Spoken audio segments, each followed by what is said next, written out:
السلام علیکم ورحمۃ اللہ وبرکاتہ۔ بسم اللہ الرحمن الرحیم۔ فبأي آلاء ربكما تكذبان۔ معزز سامعین، آئیں آج نماز کے کچھ آداب سیکھتے ہیں۔ کچھ آپ کو آتے ہوں گے، کچھ انشاءاللہ آپ کو آ جائیں گے۔ نماز کے لیے طہارت اور پاکی کا پورا خیال رکھیے۔ وضو کریں تو مسواک کا بھی اہتمام کیجیے۔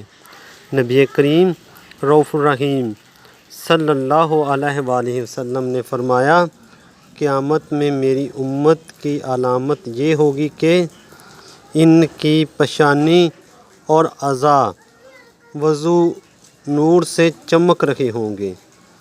بس جو شخص اپنے نور کو بڑھانا چاہے بڑھائے۔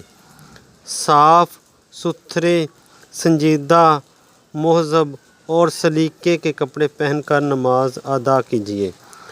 قرآن حکیم میں ہے کہ سورہ اعراف آیت نمبر 31، اے آدم کے بیٹو، ہر نماز کے موقع پر اپنی زینت سے آراستہ ہو جایا کرو۔ وقت کی پابندی سے نماز ادا کیجیے۔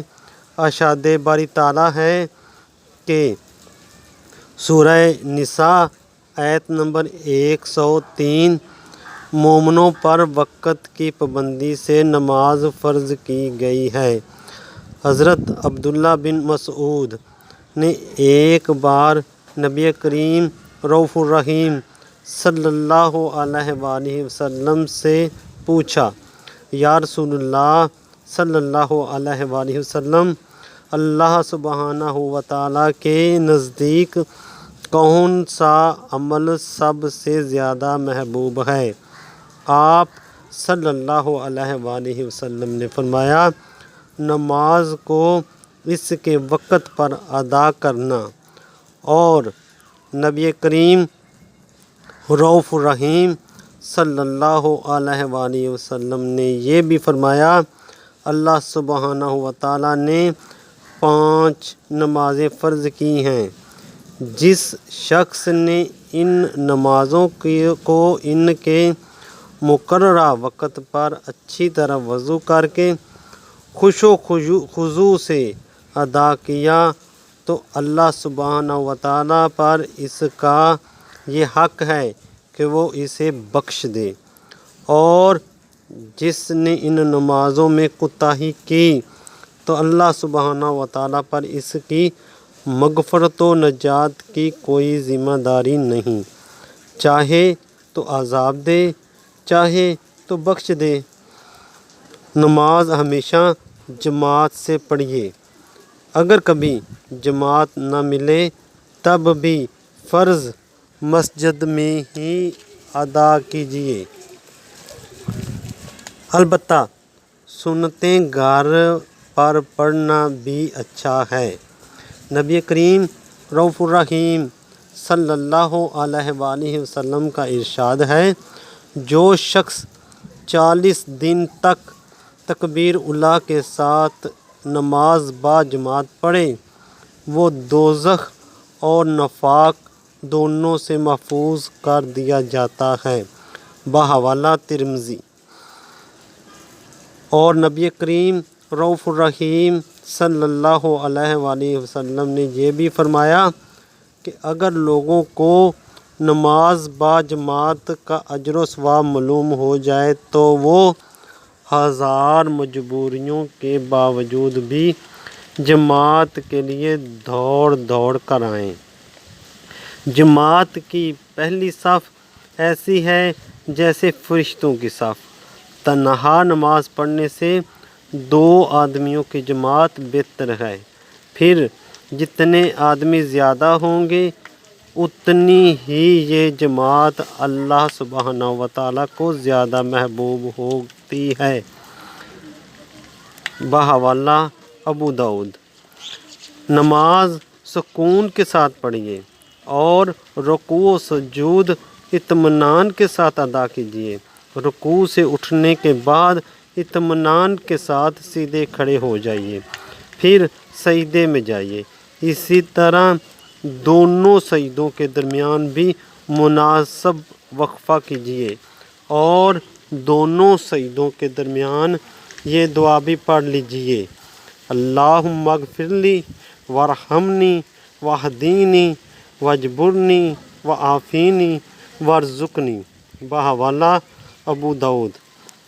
ترجمہ: اے اللہ رب العزت، تم میری مغفرت فرما، مجھے سیدھی راہ پر چلا، میری شختہ حالی دور فرما، مجھے سلامتی اور مجھے روزی عطا فرما۔ نبی کریم رؤوف الرحیم صلی اللہ علیہ وآلہ وسلم کا ارشاد ہے کہ جو شخص نماز کو اچھی طرح ادا کرتا ہے، نماز اسے دعائیں دیتی ہے کہ اے اللہ سبحانہ و تعالیٰ اسی طرح تیری بھی حفاظت کرے جس طرح تو نے میری حفاظت کی۔ اور نبی کریم رؤوف الرحیم صلی اللہ علیہ وآلہ وسلم نے یہ بھی فرمایا کہ بدترین چوری نماز کی چوری ہے۔ لوگوں نے پوچھا، یا رسول اللہ صلی اللہ علیہ وآلہ وسلم، نماز میں کیسے چوری کرتا ہے؟ فرمایا، رکوع اور سجدے ادھورے کر کے۔ اذان کی آواز سنتے ہی نماز کی تیاری شروع کر دیجیے اور وضو کر کے مسجد میں داخل ہو جائیے اور خاموشی کے ساتھ صف میں بیٹھ کر جماعت کا انتظار کیجیے۔ اذان سننے کے بعد سستی اور تاخیر کرنا اور کسمساتے ہوئے نماز کے لیے جانا منافقوں کی علامت ہے۔ اذان بھی ذوق و شوق سے پڑھا کیجیے۔ نبی کریم رؤوف الرحیم صلی اللہ علیہ وآلہ وسلم سے ایک شخص نے پوچھا، یا رسول اللہ صلی اللہ علیہ وآلہ وسلم، مجھے کوئی ایسا کام بتا دیجئے جو مجھے جنت میں لے جائے۔ آپ صلی اللہ علیہ وآلہ وسلم نے فرمایا، نماز کے لیے اذان دیا کرو۔ آپ صلی اللہ علیہ وآلہ وسلم نے یہ بھی فرمایا کہ مؤذن کی اذان جہاں تک پہنچتی ہے اور جو اس کی آواز سنتا ہے وہ قیامت میں مؤذن کے حق میں گواہی دے گا۔ جو شخص جنگل میں بکریاں چراتا ہو اور اذان کا وقت آنے پر اونچی آواز سے اذان کہے تو جہاں تک اس کی آواز جائے گی قیامت کے دن ساری چیزیں اس کے حق میں گواہی دیں گی۔ بحوالہ بخاری شریف۔ اگر آپ امام ہیں تو تمام آداب و شرائط کا اہتمام کرتے ہوئے نماز پڑھائیے اور مقتدیوں کی سہولت کا لحاظ رکھتے ہوئے اچھی طرح امامت کیجیے۔ نبی کریم رؤوف الرحیم صلی اللہ علیہ وآلہ وسلم نے فرمایا، جو امام اپنے مقتدیوں کو اچھی طرح نماز پڑھاتے ہیں اور یہ سمجھ کر پڑھاتے ہیں کہ اگر ہم اپنے مقتدیوں کی نماز کے ضامن ہیں، انہیں اپنے مقتدیوں کی نماز کا اجر بھی ملتا ہے اور جتنا ثواب مقتدیوں کو ملتا ہے اتنا ہی امام کو بھی ملتا ہے اور مقتدیوں کے اجر و ثواب میں کوئی کمی نہیں کی جاتی۔ بحوالہ طبرانی۔ نماز اسی طرح خوش و خضوع سے پڑھیے کہ دل پر اللہ سبحانہ و تعالیٰ کی عظمت و جلال کی ہیبت طاری ہو اور خوف و سکون چھایا ہو۔ نماز میں بلا وجہ ہاتھ پیر ہلانا، بدن کھجانا، داڑھی میں خلال کرنا، ناک میں انگلی ڈالنا یا کپڑے سنبھالنا سخت بے ادبی کی حرکتیں ہیں، ان سے سختی کے ساتھ پرہیز کرنا چاہیے۔ نماز کے ذریعے اللہ سبحانہ و تعالیٰ سے قرب حاصل کیجیے۔ نماز اسی طرح پڑھیے کہ گویا آپ اللہ سبحانہ و تعالیٰ کو دیکھ رہے ہیں، یا کم از کم یہ احساس کیجیے کہ اللہ سبحانہ و تعالیٰ آپ کو دیکھ رہا ہے۔ نبی کریم رؤوف الرحیم صلی اللہ علیہ وآلہ وسلم نے فرمایا، بندہ اپنے رب سے سب سے زیادہ قریب اس وقت ہوتا ہے جب وہ اس کے حضور سجدہ کرتا ہے، پس جب تم سجدہ کرو تو سجدے میں خوب دعا کیا کرو۔ بحوالہ مسلم شریف۔ نماز ذوق و شوق کے ساتھ پڑھیے۔ مارے باندھے کی رسمی نماز در حقیقت نماز نہیں ہے۔ ایک وقت کی نماز پڑھنے کے بعد دوسری نماز کا بے چینی اور شوق سے انتظار کیجیے۔ ایک دن مغرب کی نماز کے بعد کچھ لوگ عشاء کی نماز کا انتظار کر رہے تھے۔ نبی کریم صلی اللہ علیہ وآلہ وسلم تشریف لائے اور آپ صلی اللہ علیہ وسلم اس قدر تیز چل کر آئے کہ آپ صلی اللہ علیہ وآلہ وسلم کی سانس چڑھ گئی تھی۔ آپ صلی اللہ علیہ وآلہ وسلم نے فرمایا، لوگو خوش ہو جاؤ، تمہارے رب نے آسمان کا ایک دروازہ کھول کر تمہیں فرشتوں کے سامنے کیا اور فخر کرتے ہوئے فرمایا کہ دیکھو میرے بندے نماز ادا کر چکے ہیں اور دوسری نماز کا انتظار کر رہے ہیں۔ بحوالہ ابن ماجہ۔ غافلوں اور لاپرواہوں کی طرح جلدی نماز پڑھ کر سر سے بوجھ نہ اتاریے، بلکہ حضور قلب کے ساتھ اللہ سبحانہ و تعالیٰ کو یاد کیجیے اور دل و دماغ، احساسات، جذبات، افکار اور خیالات، ہر چیز سے پوری طرح اللہ سبحانہ و تعالیٰ کی طرف رجوع کر کے پوری کوشش، یکسوئی اور دھیان کے ساتھ نماز پڑھیے۔ نماز وہی نماز ہے جس میں اللہ سبحانہ و تعالیٰ کی یاد ہو۔ منافقوں کی نماز اللہ سبحانہ و تعالیٰ کی یاد سے خالی ہوتی ہے۔ نماز کے باہر بھی نماز کا حق ادا کیجیے اور پوری زندگی کو نماز کا آئینہ بنائیے۔ قرآن حکیم میں ہے، نماز بے حیائی اور نافرمانی سے روکتی ہے۔ نبی کریم رؤوف الرحیم صلی اللہ علیہ وآلہ وسلم نے ایک انتہائی اثر انگیز تمثیل میں اس طرح اسے پیش کیا۔ آپ صلی اللہ علیہ وآلہ وسلم نے ایک سوکھی ٹہنی کو زور سے ہلایا، ٹہنی میں لگے ہوئے پتے ہلنے سے جھڑ گئے۔ پھر آپ صلی اللہ علیہ وآلہ وسلم نے فرمایا، نماز پڑھنے والوں کے گناہ اسی طرح جڑ جاتے ہیں جس طرح اس سوکھی ٹہنی کے پتے جڑ گئے۔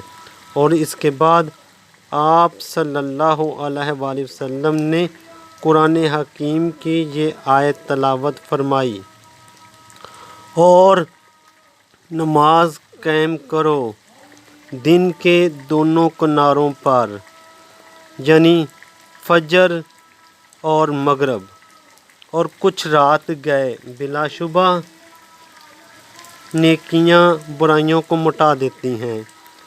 یہ نصیحت ہے نصیحت حاصل کرنے والوں کے لیے۔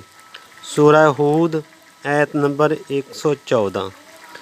نماز میں ٹھہر کر قرآن شریف پڑھیے اور نماز کے دوسرے اذکار کا بھی ٹھہر ٹھہر کر پوری توجہ، دل کی آمادگی اور طبیعت کی حاضری کے ساتھ پڑھیے۔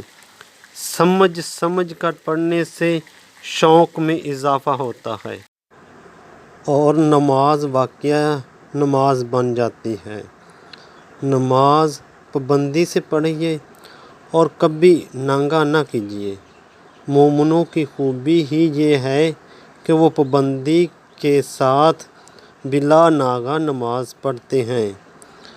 سورہ معارج آیت نمبر 22 اور 23 میں ہے، مگر نمازی وہی لوگ ہیں جو اپنی نمازوں کا پابندی کے ساتھ اہتمام کرتے ہیں۔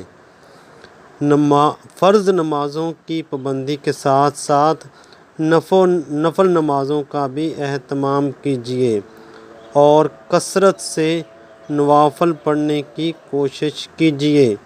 نبی کریم رؤوف الرحیم صلی اللہ علیہ وآلہ وسلم نے فرمایا، جو شخص فرض نمازوں کے علاوہ دن رات میں 12 رکعتیں پڑھتا ہے، اس سے مراد وہ سنتیں ہیں جو فرض نمازوں کے ساتھ پڑھی جاتی ہیں، جیسے 2 فجر میں، 2 ظہر میں، 2 مغرب میں اور 2 عشاء میں۔ اس کے لیے ایک گھر جنت میں بنا دیا جاتا ہے۔ بحوالہ مسلم۔ سنت اور نوافل کبھی کبھی گھر میں بھی پڑھ لیا کیجیے۔ نبی کریم رؤوف الرحیم صلی اللہ علیہ وآلہ وسلم نے ارشاد فرمایا، مسجد میں نماز پڑھنے کے بعد کچھ نماز گھر میں پڑھا کرو، اللہ سبحانہ وتعالیٰ اس نماز کے طفیل تمہارے گھروں میں خیر عطا فرمائے گا۔ بحوالہ مسلم۔ اور نبی کریم رؤوف الرحیم صلی اللہ علیہ وآلہ وسلم خود بھی سنت و نوافل اکثر گھر میں پڑھا کرتے تھے۔ فجر کی نماز کے لیے جب گھر سے نکلیں تو یہ دعا پڑھیں۔ ترجمہ: اے اللہ رب العزت، تو پیدا فرما دے میرے دل میں نور، میری بنائی میں نور، میری شنوائی میں نور، میرے دائیں نور، میرے بائیں نور، میرے پیچھے نور، میرے آگے نور اور میرے لیے نور ہی نور کر دے۔ میرے پٹھوں میں نور کر دے، میرے گوشت میں نور، میرے خون میں نور، میرے بالوں میں نور، میری کھال میں نور، میری زبان میں نور، میرے نفس میں نور پیدا فرما دے اور مجھے نور عظیم دے اور مجھے سراپا نور بنا دے اور پیدا فرما میرے اوپر نور، میرے نیچے نور۔ اے اللہ رب العزت، مجھے نور عطا کر۔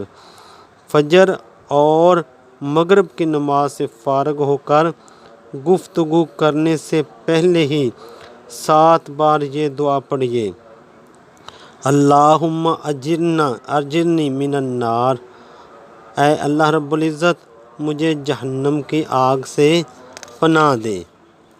نبی کریم رؤوف الرحیم صلی اللہ علیہ وآلہ وسلم کا ارشاد ہے، فجر و مغرب کی نماز کے بعد کسی سے بات کرنے سے پہلے 7 بار یہ دعا پڑھ لیا کرو۔ اگر اس دن یا اس رات میں مر جاؤ گے تو تم جہنم سے ضرور نجات پاؤ گے۔ ہر نماز کے بعد 3 بار استغفر اللہ کہیے، پھر یہ دعا کیجیے، اللہم انت السلام و منک السلام، تبارکت یا ذا الجلال والاکرام۔ اے اللہ رب العزت، تو السلام ہے، تو سلامتی کا فیضان ہے، تیری ہی جانب سے ہے تو خیر و برکت والا ہے۔ اے عظمت والے اور نوازش والے۔ حضرت ثوبان رضی اللہ عنہ فرماتے ہیں کہ نبی کریم رؤوف الرحیم صلی اللہ علیہ وآلہ وسلم جب نماز سے سلام پھیر لیتے تو 3 بار استغفر اللہ کہتے اور پھر یہ دعا پڑھتے: جماعت کی نماز میں صفوں کو درست رکھنے کا پورا اہتمام کیجیے، صفیں بالکل سیدھی رکھیے اور کھڑا ہونے میں اس طرح کاندھے سے کاندھا ملائیے کہ بیچ میں خالی جگہ نہ رکھے، اور جب تک آگے کی صفیں نہ بھر جائیں پیچھے دوسری صفیں نہ بنائیے۔ ایک بار جماعت کی نماز میں ایک شخص اس طرح کھڑا ہوا تھا کہ اس کا سینہ باہر نکلا ہوا تھا۔ رسول اللہ صلی اللہ علیہ وآلہ وسلم نے دیکھا تو تنبیہ فرمائی: اللہ رب العزت کے بندو، اپنی صفوں کو سیدھی اور درست رکھنے کا لازم اہتمام کرو، ورنہ اللہ رب العزت تمہارے روح ایک دوسرے کے خلاف کر دے گا۔ بحوالہ مسلم۔ ایک موقع پر آپ صلی اللہ علیہ وآلہ وسلم نے فرمایا: جو شخص نماز کی کسی صف کو جوڑے گا اسے اللہ سبحانہ وتعالیٰ جوڑے گا، اور جو کسی صف کو کاٹے گا اللہ سبحانہ وتعالیٰ اسے کاٹے گا۔ بحوالہ ابو داؤد۔ بچوں کی صف لازماً مردوں سے پیچھے بنائیے اور بڑوں کے ساتھ کھڑا نہ کیجیے، البتہ عیدگاہ وغیرہ میں جگہ الگ کرنے میں زحمتیں پیش آئیں یا بچوں کے گم ہونے کا اندیشہ ہو تو وہاں بچوں کو پیچھے بھیجنے کی ضرورت نہیں، اپنے ساتھ رکھیے، اور عورتوں کی صفیں یا سب سے پیچھے ہوں یا الگ ہوں۔ اگر مسجد میں ان کے لیے الگ جگہ بنی ہوئی ہو تو اسی طرح عیدگاہ میں عورتوں کے لیے الگ جگہ کا انتظام کیجیے۔ جو کچھ پڑھا اور سنا ہے اللہ پاک اس پر عمل کرنے کی توفیق عطا فرمائے۔